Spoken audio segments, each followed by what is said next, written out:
Good evening from New York. I'm Chris Hayes. Breaking news at this hour. The special counsel, in a rare public statement, disputing BuzzFeed's blockbuster report that the president of the United States directed Michael Cohen, his former bagman, to lie to Congress about negotiations to build a Trump Tower in Moscow.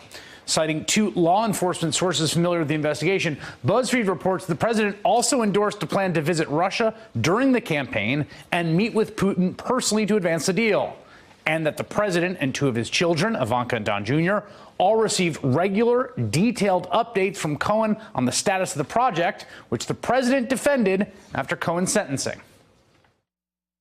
There would be nothing wrong if I did do it. I was running my business while I was campaigning. There was a good chance that I wouldn't have won, in which case I would have gone back into the business. And why should I lose lots of opportunities? But the story's most explosive and consequential claim is this, that according to BuzzFeed sources, the special counsel's office learned about Trump's directive for Cohen to lie to Congress through interviews with multiple witnesses from the Trump organization and internal company emails, text messages, and a cache of other documents. The president's lawyer denied BuzzFeed's story, which has not been confirmed by NBC News or any other outlet. And tonight, after declining to comment for almost 24 hours and not commenting on the story itself, the special counsel's office issued a very rare and rather lawyerly denial. I'll read it in full. Quote, BuzzFeed's description of specific statements to the special counsel's office and characterization of documents and testimony obtained by this office regarding Michael Cohen's congressional testimony are not accurate. We should note that other reporting by this same team on this exact topic went uncorroborated for months until it showed up almost word for word in Mueller's court filings. So it's hard to know what's true this time. There is already some public evidence supporting this latest report. Michael Cohen's own lawyers claimed in a sentencing memo that in the case of his false statements, the conduct was intended to benefit Client One and in accordance with Client One's directive. That central allegation that the president of the United States told Cohen to lie, that he suborned perjury, may be the most clear-cut of all the crimes of which this president has been accused. So much so that it came up earlier this week in the confirmation hearing for his attorney general nominee as an example of an obvious crime. You wrote on page 1 that a president persuading a person to commit perjury would be obstruction. Is that right? Yes. Okay. Or any person who persuades another to, yeah. Okay. You also said that a president or any person convincing a witness to change testimony would be obstruction. Is that right? Yes. So now, in the midst of the longest government shutdown in this country's history, Congress could be facing a second emergency. What to do about a president accused of committing serious crimes while in office? Here's how Democratic Senator Chris Murphy expressed the urgency of this moment in the wake of this piece. Quote, listen, if Mueller does have multiple sources confirming Trump directed Cohen to lie to Congress, we need to know this ASAP. Mueller shouldn't end his inquiry, but it's about time for him to show Congress his cards before it's too late for us to act. Joining me now is Ken Delaney, an intelligence and national security reporter for the NBC News investigative unit. And Ken, the special counsel's office basically never says anything ever about any story ever. They've made an exception here. What do you make of it? It's a stunning development, Chris, and a really bad development for journalism, I think. And you're right, it's unprecedented. I cannot remember them ever commenting on a news story about their work.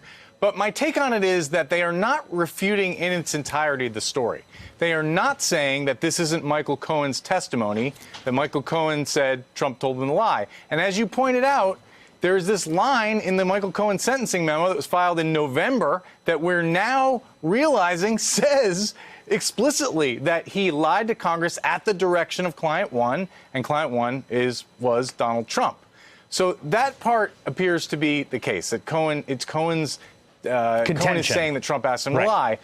The issue, though, as you pointed out, the thing that got people really interested in this story was the notion that there was all this corroboration from the Trump organization in the form of texts and emails and even testimony from people or interviews with people. And that, you know, by the time Mueller got to Cohen, they already knew that Donald Trump had instructed him to lie. That seems to be a garble.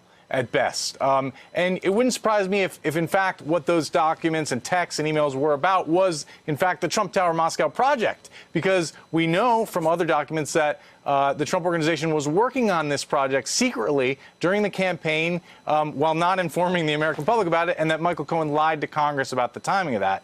But clearly these reporters got that part wrong, and after all day not doing anything about it, Mueller decided to put out this statement after business hours, suggesting that they agonized about it. Yeah, let me just ask this: do we know that that's the part they got wrong?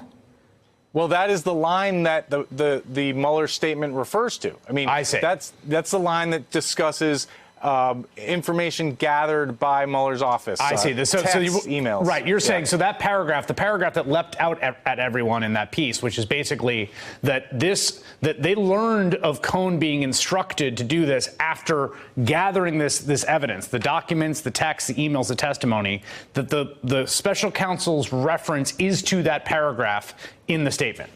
I believe so. And I have to say, I said this on the air today, that seems surprising to me, the notion that all these people at the Trump Organization would be emailing and texting and discussing a directive by Donald Trump to Michael Cohen to lie to Congress. It doesn't seem like the kind of thing you would put in writing. And I think where we're left now, Chris, is the idea of wondering whether there is corroboration in any form for Michael Cohen's story that Donald Trump directed him to lie. It's a completely plausible story. It's what he's saying, that he was directed to make illegal campaign finance payments by Donald Trump.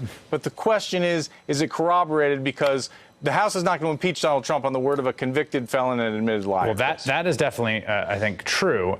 Final thing, you just made mention of this, but the significance here of the time. I mean, here's what's strange to me about what happened.